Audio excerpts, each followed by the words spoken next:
학생들에게 건강한 먹거리를 주고 지역 친환경 농가들을 장려하기 위해 지자체들마다 급식지원센터를 운영하고 있는데요.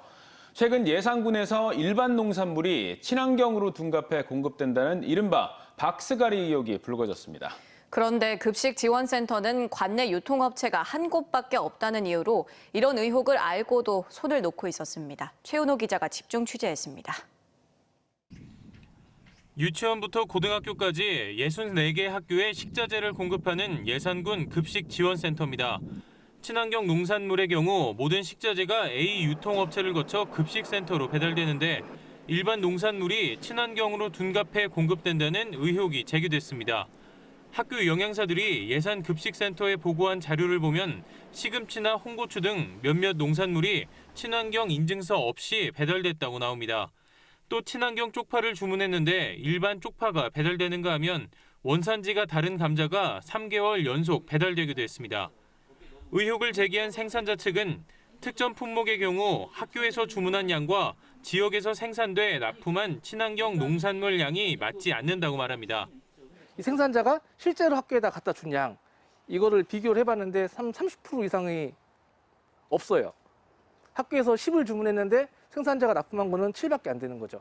나머지 3는 어디서 나는 거죠.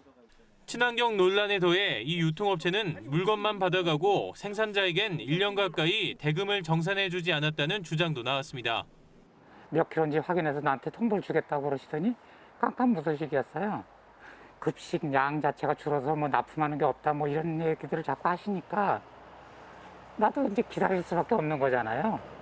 취재가 시작되자 이 업체는 뒤늦게 일부 밀린 대금을 지급했습니다.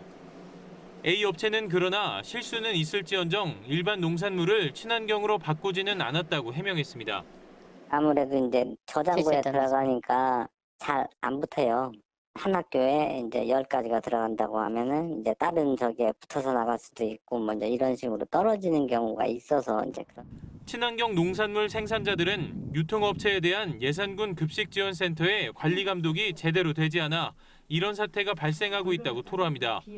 급식지원센터 측은 관내에 친환경 농산물 취급 인증을 받은 곳이 A업체밖에 없었다고 설명했지만 친환경 인증서가 누락한 데 대해서는 별도로 조사하지 않은 사실을 인정했습니다.